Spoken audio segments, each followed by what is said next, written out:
Welcome to news wise, मैं हूं आरिफा नूर। नाज़रीन, प्रोग्राम में आज सबसे पहले हम बात करेंगे जो सेनेट के इलेक्शंस हुए हैं। बहुत अरसा लगा इन इलेक्शंस को होते हुए खैबर पख्तूनख्वा के। वैसे तो आज पंजाब असेंबली में भी एक इलेक्शन हुआ। अब उसमें जैसे कि सब एक्सपेक्ट कर रहे थे, जो पाकिस्तान मुस्लिम लीग नवाज़ के कैंडिडेट थे हाफिज़ अब्दुल करीम साहब, वो कामयाब रहे और पाकिस्तान तहरीक इंसाफ के जो कैंडिडेट थे उन्होंने सिर्फ 99 वोट हासिल किए। 3 के करीब वोट जो हैं वो मुस्तरद हुए। मगर तवज्जो जो सबकी थी वो खैबर पख्तूनख्वा की असेंबली पे थी, और ये बताने की भी ज़रूरत नहीं है क्योंकि एक तो वैसे ही खैबर पख्तूनख्वा के जो सेनेट के इलेक्शंस हैं वो बहुत ताख़ीर से हो रहे हैं। इनको पिछले साल हो जाना चाहिए मगर वो नहीं हुए। मगर जमहूरियत और आइन की अब इस मुल्क में क्या बात करें, इसलिए कोई फ़र्क नहीं पड़ता कि वहाँ वो ताख़ीर के साथ हुए। अब ज़्यादा बड़ी कहानी जो बन गई वो यही थी जो पाकिस्तान तहरीक इंसाफ की अंदरूनी लड़ाइयाँ सामने आई। पाकिस्तान तहरीक इंसाफ की एक तो ओरिजिनल कैंडिडेट्स की लिस्ट मौजूद थी। पिछले साल जब ये इलेक्शंस होने थे तो तब वो इमरान खान साहब से अप्रूव करवाई गई थी, उनसे इंडोर्स करवाई गई थी, और वो जो लिस्ट थी वो मौजूद थी। मगर इस दफ़े जब इलेक्शन की तारीख करीब आई तो 2 चीज़ें हुई। एक तो ओरिजिनल लिस्ट जो थी उसमें तब्दीली हो गई। वो तब्दीली किसने की, कैसे की, ये एक बहुत बड़ा सवाल है। इसका हम जवाब जानने की कोशिश करेंगे। और साथ में ये हुआ कि क्योंकि उस लिस्ट में तब्दीली हुई तो पाकिस्तान तहरीक इंसाफ से आवाज़ें उठना शुरू हो गई। बहुत तनकीद हुई, ख़ास तौर पे वो वर्कर्स जिनका नाम इस लिस्ट में मौजूद था पहले और फिर वहाँ से हटाया गया। उन्होंने एक हम कह सकते हैं एहतजाज सा किया।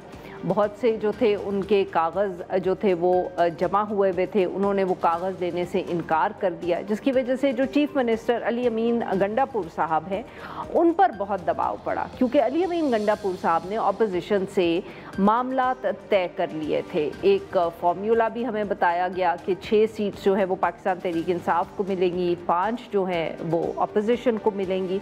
और ये इसलिए किया जा रहा था, हमें बताया, क्योंकि अब पैसे ना चलें सेनेट के इलेक्शन में। माजी में भी इस तरह की मिसालें हमारे सामने न सिर्फ मौजूद हैं बल्कि हमने जमातों को ये करते देखा कि एक ऐसे वक्त में जब उनके ताल्लुकात आपस में बहुत ख़राब है, उन्होंने फिर भी जो है इस तरह की एक अग्रीमेंट्स किए सेनेट इलेक्शन से पहले, नहीं तो पैसे चल जाते हैं। इस दफ़े भी हमें यही बताया गया। साथ में पाकिस्तान तहरीक इंसाफ के कुछ लोग ये भी कहते रहे कि अली अमीन गंडापुर साहब जो है सारे MPs उनके कंट्रोल में नहीं हैं, उनके काबू में नहीं हैं। और इसलिए काबू में नहीं है क्योंकि कुछ ने अपना वोट बेच दिया या उनके ऊपर कोई दबाव है। ये सब गुफ्तगू जो थी वो हो रही थी। वर्कर्स मगर अपनी जगह बज़िद थे कि उनको टिकट इमरान खान साहब ने दिया है और इसलिए वो इलेक्शन लड़ेंगे। दूसरा उनका एतराज़ जो था वो ये था उन चंद नामों में जो नई लिस्ट में शामिल किए गए थे। इनमें से एक जो बड़ा नाम है वो एक ऐसे साहब थे जो खुद ही पहले 9 मई के बाद पार्टी छोड़ चुके थे, मिर्ज़ा अफरीदी साहब, और अब दोबारा इलेक्शन से पहले वो वापस पार्टी में आ गए, उनको टिकट भी मिल गया और आज वो सेनेटर भी बन गए हैं। आई am just getting ahead of the story, but अहम चीज़ ये है कि गुज़िश्ता रात देर तक जो वर्कर्स थे जिनके अभी कागजात जो थे उन्होंने वापस नहीं लिए, जिनमें इरफान सलीम साहब भी और आयशा बानो साहिबा भी ये शामिल थी। और अगर ये कागजात वापस ना लेते, जैसे कि एक साहब ने नहीं लिए, तो उसकी वजह से इलेक्शन हुआ, वोट डालना पड़ा। गंडापुर साहब की कोशिश बार बार ये थी कि इधर तक नौबत ही ना पहुँचे क्योंकि फिर पैसे चल जाएंगे और फिर वोट बिक जाएंगे। कुछ पाकिस्तान तहरीक इंसाफ के जो लोग हैं जो उनके साथ नहीं हैं वो इधर उधर हो जाएंगे। बट जब ये इलेक्शन हुआ, अभी थोड़ी देर पहले जो रिज़ल्ट सामने आया, तो उससे ये वाज़े हो गया कि अभी तक तो नहीं लग रहा ऐसा कुछ कि वोट इधर उधर हुए। जितने भी लोग थे, चाहे वो अपोजिशन की लिस्ट पे मौजूद थे या वो पाकिस्तान तहरीक इंसाफ की लिस्ट पे मौजूद थे, वो सब इलेक्ट हुए हैं। पाकिस्तान तहरीक इंसाफ की तरफ से मुराद सईद साहब, फैसल जावेद साहब, आज़म स्वाति साहब और मिर्ज़ा अफरीदी साहब ये इलेक्ट हो गए हैं।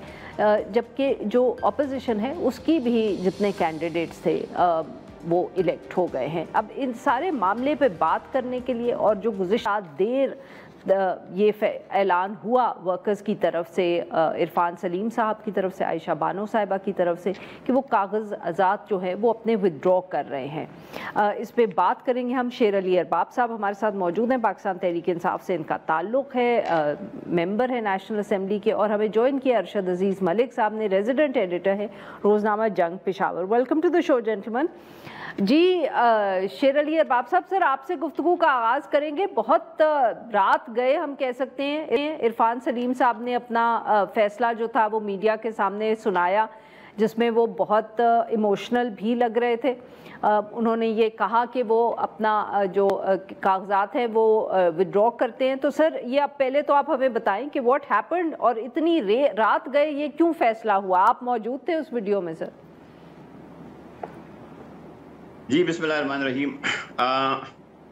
پہلی بات تو یہ ہے کہ عرفان سلیم جیسے ورکرز اور ہماری جو میڈم بھی ہیں عائشہ بانو, یہ پارٹی کا اثاثہ ہے.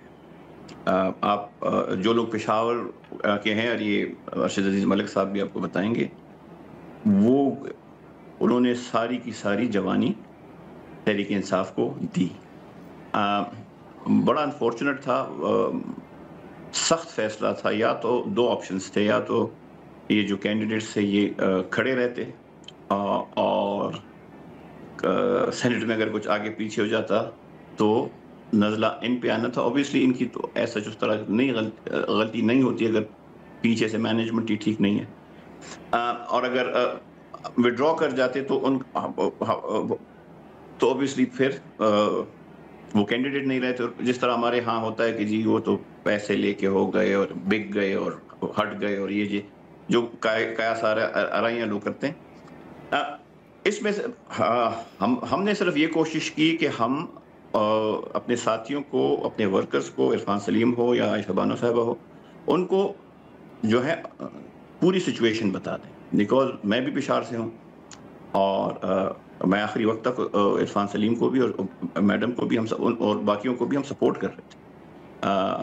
لیکن عرفان سلیم صاحب نے اپنے جو ساتھی تھے, جو ورکرز تھے, ان سب سے جب مشورہ کیا تو میجورٹی کا خیال یہ تھا کہ پوائنٹ جو ہے وہ پروو ہو گیا. جو فلاز تھی, جو ایشوز تھے, وہ لوگوں کو سامنے آ گئے, اور اس کے آگے جو ہے مزید جو ہے وہ اگر مزید مزاحمت ہو تو شاید عمران خان کے کاز کے لیے اور پارٹی ڈسپلن کے لیے اچھا نہ ہو. سو انہوں نے, آلدو یہ میں دعوے سے کہہ سکتا ہوں کہ ان کا ارادہ مزاحمت کا تھا, لیکن جب مشورہ ہوتا ہے اور آپ کی اور طرف سے رائے آتی ہے تو کبھی کبھی آپ نے ذاتی ارادے کے اوپر جو ہے وہ پتھر رکھے آپ ایک ایسا فیصلہ کرتے ہیں جو کہ آپ کی فطرت میں نہ ہو, لیکن وہ شاید لانگ ٹرم میں ٹھیک ہو. لیکن اس کے ساتھ ساتھ میں ایک چیز کہوں گا, یہ جو ابھی 26ویں ترمیم آئی اور ابھی جو کہہ رہے ہیں کہ 27ویں بھی آئی, اصل میں یہ سینٹ کے الیکشن بائی ڈیزائن اس طرح ہے کہ یہ اسی طرح ریگ ہوں, اسی طرح پیسے چلے. اور اگر آپ دیکھیں تو سینٹ کے اندر اگر آپ دیکھیں غریب مڈل کلاس لوگ کم ہی ہیں, زیادہ تر مالدار لوگ ہیں, اور اسی سے, اور اس کے اندر جو یہ ہارس ٹریڈنگ ہوتی ہے, یہ جو خرید فروخت ہوتی ہے, تو یہ اس کو اگر مقتدرہ جو بڑے اپنے آپ کو والی اور وارث سمجھتے ہیں اس ملک کے, ان کو چاہیے کہ اگر 27ویں ترمیم میں اس چیز کو ختم کر کے اوپن بیلٹ کریں تاکہ یہ قصہ ہی ختم. سو یہ ہے انفارچونیٹ تھا, لیکن آئی تھنک بالکل صحیح. کبھی کبھی اچھا سر, اب اگر آپ اجازت دیں تو ذرا ارشد صاحب کو بھی گفتگو میں شامل کر لیں, پھر we just come back to you in a bit. Arshad صاحب, آپ نے شیر علی ارباب صاحب کی بات سنی. سر اب پہلے تو اگر very quickly you can tell us جو ریزلٹس آئے ہیں, پھر میں آپ سے آگے یہ سوال پوچھوں گی کہ وہ جو اتنا ہی ہمیں بتایا جا رہا تھا کہ لوگ بک گئے ہیں, ٹکٹ بک گئے ہیں, پتہ نہیں کیا ہو گیا ہے, تو کوئی بھی پاکستان تحریک انصاف کا میرا نہیں خیال ٹکٹ ادھر سے ادھر یا ووٹ ادھر سے ادھر ہوا ہے. تو سر کامنٹ آن دس آلسو. جی عارفہ, اصل میں تو جب ہم شروع سے ہم یہ کہہ رہے ہیں کہ جو ان کی جو ممبرز ہیں اس کی تعداد کے حوالے سے جب ہم دیکھتے ہیں تو 7-4 کا فارمولہ بن رہا تھا. مطلب اس پہ تو کوئی دو رائے نہیں تھی کہ دیکھیں نا, اب وہ 93 ہوں, یہ 52 ہوں, اور سیٹیں جو ہیں ایک سیٹ کا فرق آ رہا ہے اس کے اندر. تو جب یہ آپس میں بیٹھے ہیں تو دو وجوہات ہی ہو سکتی ہیں. एक तो अली अमीन साहब को ये मालूम था कि यहाँ से लोग फ्लोर क्रॉस करेंगे और यहाँ पे पैसे मिलेंगे लोगों को, और बताया भी ये जा रहा था कि 20 के 22 के करीब ऐसे लोग हैं। तो फिर अली अमीन साहब इस खौफ की वजह से भी चाह रहे थे कि किसी तरीके से, अब उन्होंने एग्रीमेंट जो किया तो उसमें एक अपनी सीट दे दी अपोजिशन को, और अब अपोजिशन के पास जो तीसरा बंदा था सेनेटर तलहा सईद, उनको वोट दरकार थे। तो आज का जो रिजल्ट आया है इसका मतलब ये हुआ कि तलहा साहब को दोनों जानिब से वोट मिले हैं, हुकूमत की जानिब से भी मिले हैं और अपोजिशन से भी मिले हैं। तो ये जो मिलकर इन्होंने काम किया है, ये इनके ख्याल में कि जनाब वो लोगों ने, चूँकि हमारा माजी भी खैबर पख्तूनख्वा का ऐसा रहा है और हमने देखा कि एक रवायत भी ये रही है कि यहाँ पे जो सरमायादार होता है वो आ जाता है इलेक्शंस के अंदर।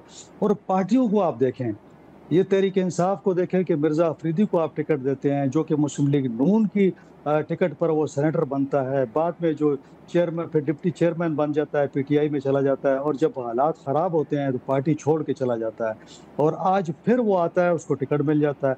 इरफान सलीम को देखें जो कि नारे लगाता रहा, जो डंडे खाता रहा, जो जेल में चला गया और उसके साथ 30 ज्यादतियाँ हुई, उसका नाम जो था उस फहरिस्त में था, और जब फहरिस्त अंदर जाती है, बाहर निकलती है, तो उसके अंदर उसका नाम जो है गायब हो जाता है। तो इन पार्टियों को भी सोचना चाहिए कि क्या इन्होंने कारकुन वर्कर इसलिए रखे हुए हैं कि वो सारी उम्र डंडे खाते रहेंगे। और ये सिर्फ पीटीआई का मसला नहीं है, आप देख लें दूसरी पार्टियों को, अगर जेडवाई को आप देख लें, सेनेटर दिलावर वो भी सरमायादार है। इसी तरह अगर आप मुस्लिम लीग नून को देख लें तो वहाँ पे अमीर मुकाम साहब का साहबजादा आया है। तो इस किस्म के पीपल्स पार्टी को आप देख लें तो उन्होंने भी सेनेटर तलहा को नामजद किया। तो अरशद मकसद ये कहने साहब, का माफ करिएगा आपकी बात काट रही हूँ। अब अमीर मुकाम साहब के पास, के खानदान के पास कितनी पोजीशंस हैं, जरा जल्दी से बताइएगा। एक तो अमीर मुकाम साहब है, जाने माने शख्सियत हैं, उनके जो भाई हैं यहाँ पे वो अपोजिशन लीडर हैं डॉक्टर अब्बास साहब, और बरखुरदार जो हैं वो सेनेटर बन गए हैं। तो मतलब माशाल्लाह ठीक चल रहे हैं जी। बस सारे गरीब लोगों को टिकट देती हैं सियासी जमातें, तो पीटीआई भी उसी तरह है जिस तरह दूसरी पार्टियां हैं। बिल्कुल सही जी। नाज़रीन, यहाँ पे लेते हैं एक छोटी सी ब्रेक, विल बी बैक, और फिर हम अरबाब शेर अली साहब से यही सवाल पूछेंगे कि क्या उन्होंने पॉइंट प्रूव किया ये उनके वर्कर्स ने विद दिस, ये जो हमने देखा सारा क्राइसिस। वेलकम बैक नाजरीन, हम गुफ्तगू करें शेर अली अरबाब साहब से और अरशद अजीज़ मलिक साहब से, और हम उनसे बात करें जो पाकिस्तान इस वक्त खैबर पख्तूनख्वा में सेनेट के इलेक्शंस हुए हैं, और उससे पहले जो पाकिस्तान तहरीक इंसाफ में बहुत शोर रहा और तनकीद हुई on the selection of candidates. शेर अली अरबाब साहब, आपने अरशद साहब की भी बात सुनी। ये एक ऐसी, मतलब एट वन लेवल ये वो डिबेट है जो मेरे ख्याल में हर सेनेट इलेक्शन से पहले होती है, हम हर दफ़े यही इश्यूज डिस्कस करते हैं। पर सर मुझे बताएं कि ये जो आपके वर्कर्स ने इतना एक एहतजाज किया, रेजिस्टेंस शो की, मगर क्या सचमुच आपके ख्याल में इससे अगली दफ़े जब इलेक्शंस होने लगेंगे सेनेट के, तो जब वो लिस्ट बन रही होंगी तो कोई फ़र्क पड़ेगा? और दूसरा ये बताइएगा कि क्या आप ये हमें कॉन्फिडेंटली बता सकते हैं कि इमरान खान साहब ने इस लिस्ट को एंडोर्स नहीं किया था जिसकी बेसिस पे ये इलेक्शंस हुए? देखिए, एक तो जो वर्कर्स ने एहतजाज किया उसके दो तीन जो है पहलू हैं। एक तो ये है कि पीटीआई के वर्कर्स ने प्रूव किया कि जिस तरह की बाकी पार्टियां हैं, जो जिस तरह वो मर्जी के टिकट देते हैं, तो उस पर इस तरह का कोई खुल के नहीं आता। ये सिर्फ वाहिद पीटीआई है जहाँ पे वर्कर्स जो हैं वो, उनको अगर लगता है कि उनकी हक तलफी हुई है तो वो उसके ऊपर खुल के आते हैं और एहतजाज करते हैं और अपना मुद्दा रिकॉर्ड कराते हैं, और फिर पार्टी के मफाद में आखिर में आके जो है वो पार्टी के और खान के कॉज के लिए फिर विड्रॉ भी कर जाते हैं, लेकिन उससे पहले पॉइंट प्रूव करते हैं। पहली बात। दूसरी बात यह है कि मेरा ये ज़ाती ख्याल है कि इस किस्म के ये जो वर्कर्स ने रेजिस्टेंस किया, लोग सामने आए, अगली दफ़ा, और जमातों को नहीं पता, लेकिन पीटीआई में जो है ज़रूर इस चीज़ को जहन में रखा जाएगा कि कहीं ऐसी टिकटें जो है इस तरीके से लोगों को टिकटें दी गई जिससे वर्कर्स नाखुश हों, تو اس کا بیک لیش آئے گا. اب کتنے % یہ چیزیں ریزالو ہوں گی وہ تو آگے جا کے ہی پتہ لگے گا. پارٹیاں بھی آپ والی بات کے اس میں بھی ایشوز ہوتے ہیں. جہاں تک آپ کی دوسری بات ہے کہ سوری سیکنڈ کوسچن ذہن سے نکل گیا تھا, کیا تھا وہ؟ بس سیکنڈ سوال یہ تھا سر کہ یہ بتائیں کہ اب عمران خان صاحب کیا سچ مچ جو تھے انہوں نے یہ جو دوسری لسٹ ہے اس کو نہیں انڈورس کیا؟ جی اس میں 2-3 پوائنٹس ہیں. ایک پوائنٹ تو یہ ہے کہ پروونشل جو تنظیم ہے انہوں نے اپنی ایک ریکمینڈڈ لسٹ بھی بھیجی سلمان اکرم راجہ صاحب کو, بیرسٹر گوہر صاحب کو, اور آئی تھنک کسی فیملی ممبر کو بھی, آئی ایم فرگیٹنگ کس کو. اب وہ جو ہے خان تک پہنچی نہیں پہنچی یہ بھی ایک سوال یا نشان ہے. دوسرا جو ہے وہ یہ ہے کہ ابھی ورکرز کا پرسیپشن ہے, کافی لوگوں کو جو ہے یہ سوال اٹھاتے ہیں کہ جی مہینوں سے پارٹی عہدیداروں کو جو ہے وہ ایکسس نہیں ملتی خان کے پاس, وزیر اعلیٰ کو بھی کبھی ایکسس نہیں ملتی, اور اچانک سینٹ سے پہلے ہمارے ایک بیرسٹر سیف صاحب جو ہیں وہ سیدھا جو ہے بغیر لسٹ کے نام ہوئے جاتے ہیں اور 75 منٹ یا کوئی 120 منٹ 2 گھنٹے کی ملاقات کر کے آتے ہیں. تو وہ جو ہے وہ چیزیں تھوڑی سی ڈیبیٹیبل بن جاتی ہیں.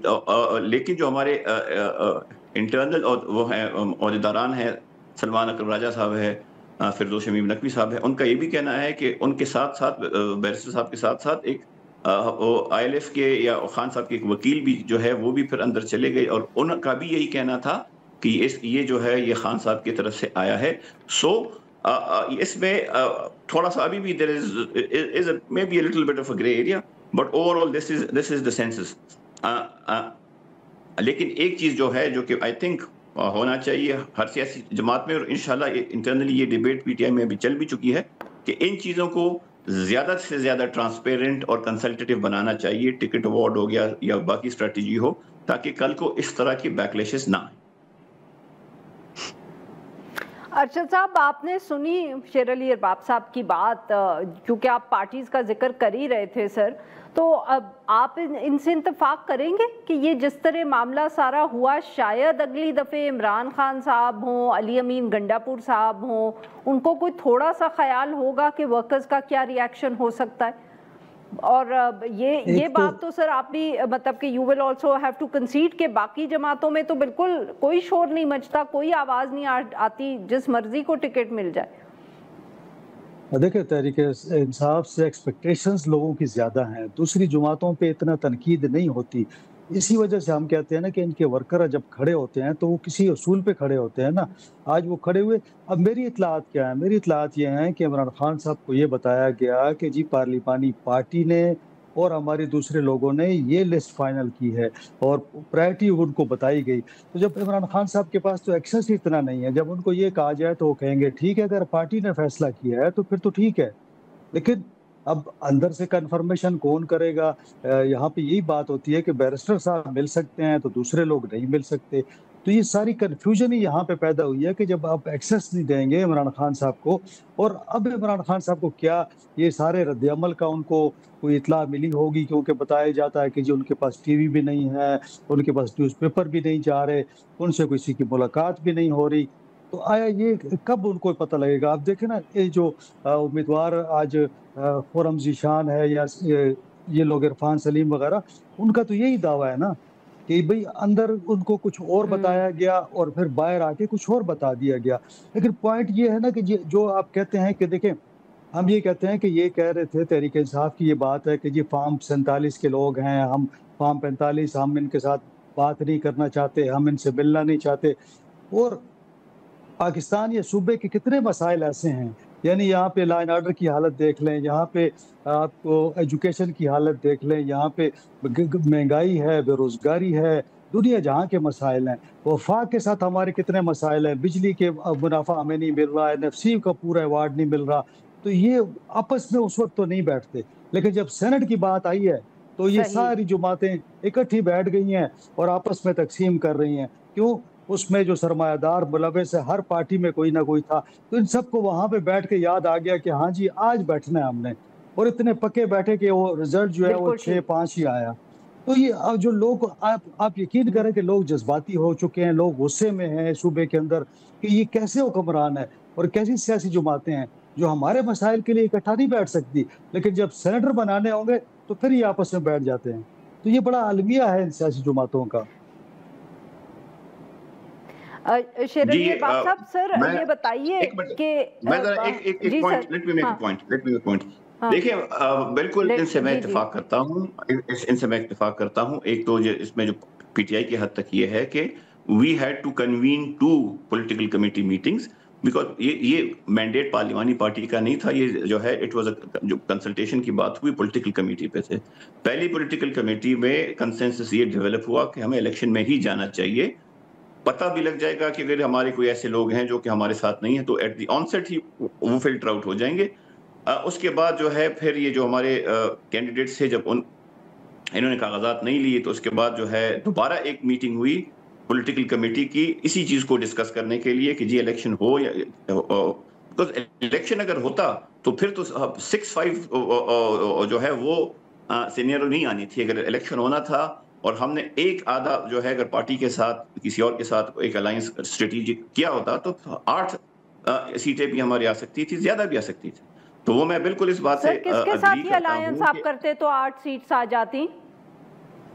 वो मतलब किसी भी पार्टी के साथ जिनके जो है ज्यादा नंबर्स हैं उनके साथ अगर कोई अंडरस्टैंडिंग होती तो नंबर्स बढ़ जाते। अगर ना भी होता, अगर हम खुद भी लड़ते तो मेरे ख्याल में अगर अच्छा हम लोग स्ट्रेटेजिकली वो करते तो जनरल में भी हमारी सीटें ज्यादा हो सकती थी और टेक्नोक्रेट या रिजर्व में भी एक उनमें से दोनों में से एक सीट उसमें भी ज्यादा आ सकती थी। लेकिन फिर वो ऑब्वियसली कलेक्टिव अगर फैसला होता है पॉलिटिकल कमेटी का तो वो फिर ओवरराइडिंग होता है। लेकिन मैं इस बात से बिल्कुल अग्री करता हूँ कि जिस तरह senate very quickly, I am running out of time here, मुझे ये बताइएगा कि आपने और तैमूर सलीम झगड़ा साहब तो हमें नज़र आ गए और भी एक दो आपके जो कॉलीग्स थे वो हमें नज़र आए इरफान सलीम साहब के साथ बैठे हुए।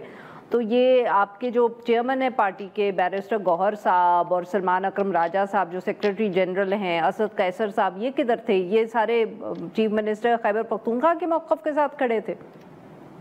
नहीं।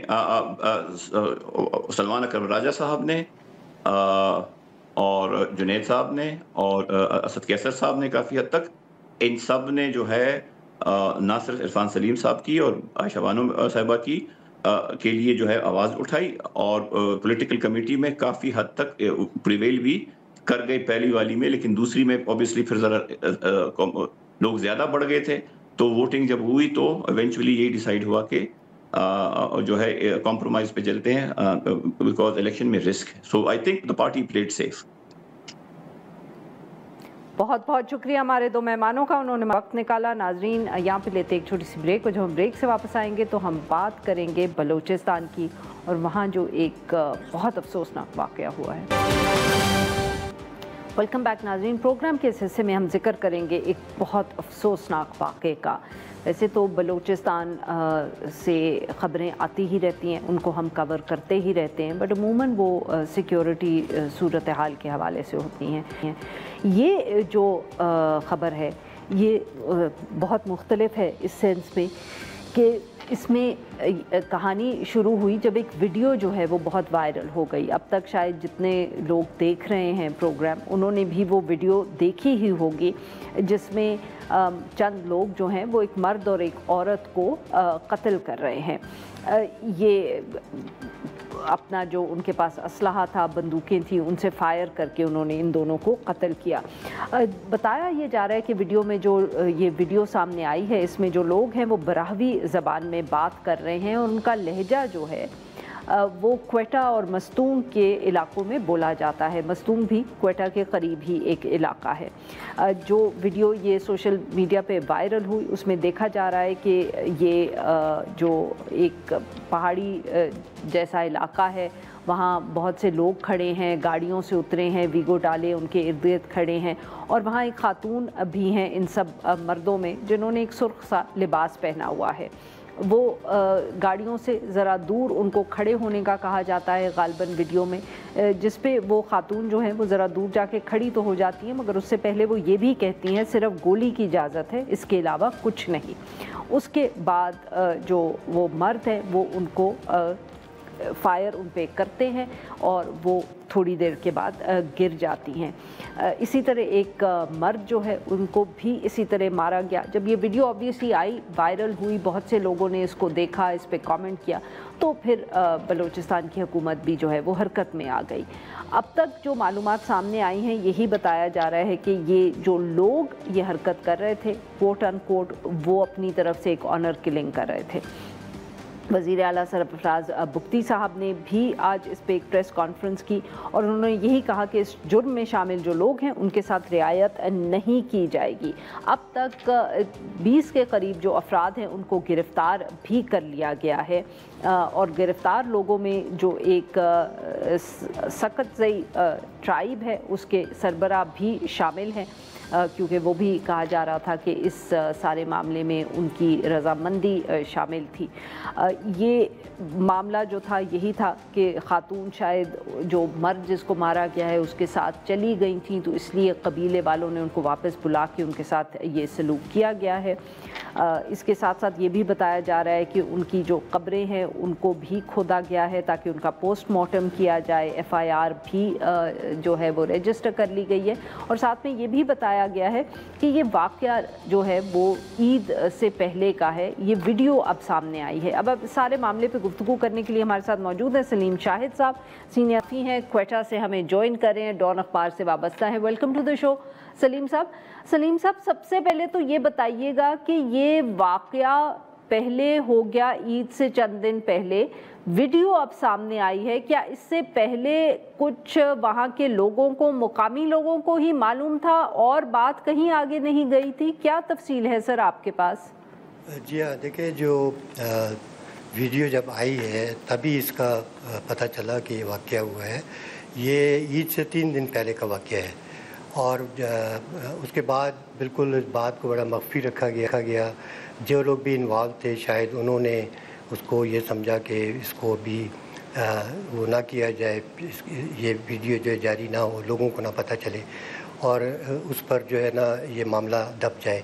लेकिन ये 3 दिन पहले जो है अचानक रात को जो है ये टीवी आपके जो है सोशल मीडिया है उसके ऊपर ये वीडियो आई और फिर आपने देखा कि पूरे मुल्क में फैल गई और जिसमें दिखाया गया, साफ दिखाया गया कि किस तरह जो है वो एक ख़ातून को और एक मर्द को एक गाड़ी में लेकर आए हैं वहाँ पे और तकरीबन कोई 20-25 लोग वहाँ थे, उनके साथ वो आए हैं और उसके बाद उनको गाड़ी से उतार के जो है वो लेकर गए हैं। तो जो मर्द था, क्योंकि उनके पहले से उनकी कस्टडी में था वो, और ख़ातून को उन्होंने अपने साथ लेके गए हैं और उसके बाद उन्हें उस ख़ातून का, क्योंकि जो वीडियो में जो बातें आ रही थी जो ब्रावी ज़बान में थी उसमें वो बात भी कर रही थी और वो कह रही थी कि आपको गोली मारने की इजाज़त है, इसके अलावा और कुछ नहीं। और फिर उसने ये भी कहा कि आप 7 कदम मेरे साथ चलें, और वो जो आदमी था जो उसके साथ जा रहा था वो 7 कदम चला और उसके बाद वो पलट कर आ गया और वो खातून जो है मुंह दूसरी तरफ करके खड़ी हो गई। जिसके बाद जो है फायरिंग, एक नौजवान जो है उसने फायरिंग की, जिसके बारे में बाद में पता चला कि उसका छोटा भाई था और उसका नाम जलाल था और उसने फायरिंग की है। और फिर काफ़ी सारी फायरिंग की आवाज़ें आईं। तो फिर उसके बाद ये वीडियो में ये भी दिखाया कि वो जो मर्द था उसको ज़ख्मी हालत में दिखाया गया कि वो समझें कि मर गया है, लेकिन उसके हाथ हिल रहे थे। तो फिर आके उसके ऊपर गोलियां चलाई गईं और जो पोस्टमार्टम जो आज हुआ है उसमें खातून जो है उसको 7 गोलियां लगी हैं और जो मर्द है उसको 9 गोलियां लगी हैं। यानी इसको जब वो हाथ हिलाने के बाद आके 2 लोगों ने उसके चेहरे पर फायरिंग की और उसकी आँख पे फायरिंग की। तो उसके बाद सलीम साहब आप ये बताइएगा कि ये जो वाक़या हुआ है इसकी तफसील क्या है? आई मीन बिकॉज ऑब्वियसली आज चीफ मिनिस्टर ने भी इसका जिक्र किया, उन्होंने भी कोई तफसील उनकी ज़ाती ज़िंदगी की दी। ट्राइबल इशू था, क्या था कुछ? What is the background to the incident? देखिए, जो चीफ मिनिस्टर साहब ने प्रेस कॉन्फ्रेंस में बताया, उन्होंने तो ये कहा कि ये बारकेप वो जो दोनों मर्द और औरत थे उनके कोई अज़वाजी रिश्ता नहीं था اور جو سننے میں آیا ابھی تک کوئی یعنی پولیس نے یا کسی اور ذمہ دار اس نے نہیں بتایا یہ بات، لیکن یہ سننے میں آیا ہے کہ وہ خاتون جو ہے وہ اس نوجوان کے ساتھ جو ہے وہ چلی گئی تھی، وہ شادی شدہ تھی، اس کے بچے ہیں، اور پھر اس کے بعد وہ خاتون کو وہ کوئی 3-4 مہینے کے بعد وہ واپس یہاں پہ چھوڑ کے چلا گیا۔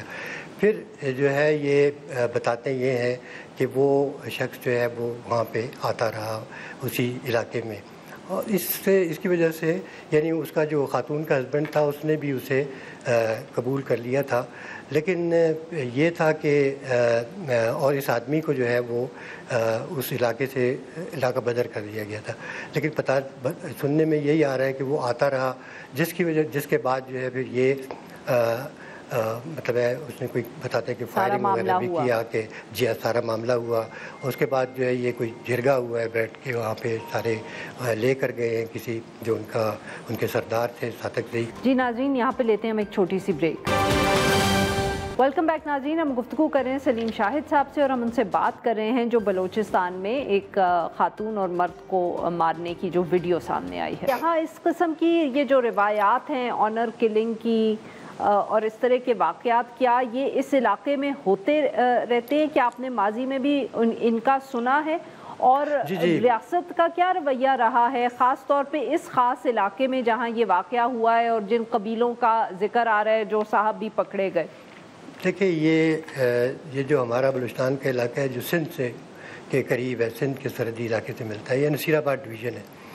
زیادہ تر جو آنر کلنگ کے جو واقعات ہیں وہ اسی علاقے میں ہوئے ہیں، اور اس میں یہ بھی ہوتا ہے کہ جناب جو رپورٹ ہوئے ہیں، جی ہاں جو رپورٹ ہوئے ہیں ہم رپورٹ بھی کرتے ہیں ان کو، اور عام طور پہ یہی ہوتا ہے کہ جناب جو بتاتے ہیں لوگ کہ کسی کی دشمنی ہے، اس نے اپنے دشمن کو مارنا ہے، تو اس نے گھر میں جا کے اپنی جو بھی ہے بہن ہے، بیٹی ہے، بیوی، اس کو مار دیا، اس کے پاس جا کے اس کو مار دیا اور کہا کہ آنر کلنگ میں مارے گئے، اور پولیس جو ہے اس میں مقدمہ درج کرتی ہے وہ، لیکن پھر یہ بھی اس میں یہ پروویژن بھی ہوتی ہے کہ وہ جو ہے کمپرومائز کر لیں، اور عام طور پہ یہ جو ان علاقوں میں ہوتے ہیں یہ کیسز اس طرح کے، اس میں وہ کمپرومائز کر لیتے ہیں دونوں فیملیاں، اور پھر وہاں کے جو ٹرائبل لوگ ہیں جو سردار ہیں یا جو اور معتبرین ہیں وہ بیٹھ جاتے ہیں، اور پھر وہ کوئی اس طرح کا فیصلہ کر کے کہ جی دونوں رضامند ہو گئے ان کو راضی کر دیتے ہیں، اور اس کے بعد وہ کوئی کچھ رقم شکم بھی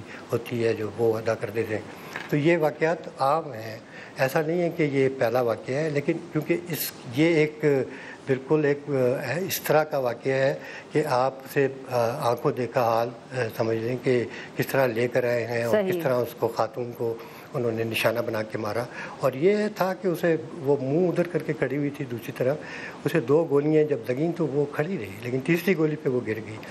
تو یہ بات لوگ کرتے ہیں کہ اس نے کوئی یہ نہیں کہا، کوئی اس نے جیسے رونا دھونا یہ کچھ معافی نہیں مانگی، اس نے کوئی اپنی زندگی کے لیے بھیک نہیں مانگی، کہ یہ سب کو میرے خیال میں سب اس پہ کامنٹ کریں۔ تو سر یہ بتائیں کہ پھر جب یہ واقعہ جیسے آپ نے کہا ہم رپورٹ بھی کرتے رہے ہیں اخباروں میں، یہ وہاں ہوتے ہیں، تو پولیس کا بھی رویہ جو ہوگا پھر وہ صلح کو ہی پریفر کریں گے، بٹ ادھر کیونکہ اب دباؤ بھی ہوگا، صوبائی حکومت پہ بھی ہوگا، پولیس پہ بھی ہوگا، ڈو یو تھنک کہ اس دفعہ معاملہ جو ہے وہ کوئی دوسری طرف جا سکتا ہے، قانون سچ مچ جو ہے وہ کوئی انصاف کرے گا؟ دیکھیں میری جو انسپیکٹر جنرل پولیس ہیں بلوچستان کے معظم جان انصاری، ان سے میری بات اس بارے میں ہوئی تو انہوں نے کہا کہ دیکھیں ان کی فیملی کا دونوں طرف کی فیملی یا کوئی بھی اور شخص جو ہے وہ اس سلسلے میں نہیں آیا کہ جناب یہ واقعہ ہوا ہے، اور یہ ویڈیو اگر وائرل نہ ہوتی تو یہ بالکل ہی پتہ نہ چلتا۔ تو اس کے بعد جو ہے پھر یہ کہ گورنمنٹ جو ہے حکومت کی طرف یعنی جو SHO ہے تھانے کا اس علاقے کا، اس کی میت میں جو ہے یہ مددیت میں یہ جو ہے نا کیس درج کیا گیا ہے۔ اس میں یہ ہے کہ کیونکہ اب اسٹیٹ جو ہے وہ خود اس میں شکایت کنندہ ہے اور اس نے کمپلینٹ FIR اس نے درج کرائی ہے، تو اس میں جو ہے وہ کمپرومائز کا جو ایک چانس ہے وہ بہت کم ہے، اور اس میں ظاہر ہے کہ اسٹیٹ یہ کوشش کرے گی کہ جو بھی لوگ ہیں اس میں ان کو سزا ہو، ورنہ یہ بھی ہوتا ہے کہ جناب جو میں نے آپ کو بتایا کہ آنر کلنگ میں कि वो आम तौर पे यही होता है कि जनाब जो मारने वाला है, जिसने फायरिंग करके मारा है, वो भाग जाता है और फिर वो पुलिस कहती है कि जी उसको हम तलाश कर रहे हैं। फिर वो तलाशी करते रहते हैं और फिर बाद में वो बैठकर आपस में तय कर लेते हैं और मामला ठंडा हो जाता है। तो इसमें मुझे लगता है कि जो प्रोसीडिंग्स हैं वो होंगी, क्योंकि इसमें पोस्टमार्टम भी हुआ है, आज खबर कुशाई भी हुई उनकी, सही। और वो जो उसमें से उनकी लाश निकाल के तो उसमें 7 गोलियां खातून को लगी हैं और जो 9 गोलियां आदमी को लगी हैं। तो ज़ाहिर है इसका अब उस वहाँ तो बल्कि ये भी है कि जो जिसको कारी करते हैं वो उसको तो कहते हैं कि कफन भी नहीं पहनाते और उसे दफना देते हैं। तो बार के इनका तो अच्छा सर, सलीम साहब ये बताइएगा कि कोई तफसील मौजूद है, किसी को मालूम है कि ये वीडियो किसने बनाई और सोशल मीडिया पे जारी किसने की? I mean I am just trying to understand कि क्या ये किसी ने इसलिए जारी की क्योंकि उनका ख्याल था ये गलत हुआ है और वो चाहते थे कि सोशल मीडिया पे तवज्जो इसको मिले, या ये जो लोग ये काम कर रहे थे उनमें से ही कोई था जिसको ये एहसास ही नहीं हुआ कि ये ऐसा काम है जिसकी वजह से सोशल मीडिया पे मसला हो सकता है? वो आप वीडियो को देखें ना तो उसमें कुछ लोग नज़र आ रहे हैं जिनके हाथ में फ़ोन भी हैं, और ये फ़ोन से ही बनी हुई तस्वीरें जो है वीडियो है, तो वो वीडियो भी बना रहे थे उसमें। और फिर वीडियो बनाने के बाद अब किसने रिलीज़ की है, शायद किसी को इस बात का एहसास हो गया हो जनाब ये गलत हुआ है और ये इस तरह जुल्म हुआ है, तो इसको कम से कम लोगों को तो पता चले यहाँ पे किसने, कौन इन्वॉल्व लोग हैं और कौन मारे गए हैं, कौन विक्टिम्स हैं, और हुकूमत को भी पता चले और हुकूमत जो है वो भी इसका नोटिस ले और कोई ना कोई कार्रवाई जो है, कानूनी कार्रवाई जो है वो हो और जो लोग इन्वॉल्व हैं उन्हें सज़ा हो। मेरा ख्याल है कि शायद उन्हीं में से किसी का ज़मीर जाग गया होगा। बहुत बहुत शुक्रिया सलीम साहब, आपने हमारे निकाला। नाजरीन आज के लिए बस इतना ही। Will be back tomorrow at the same time.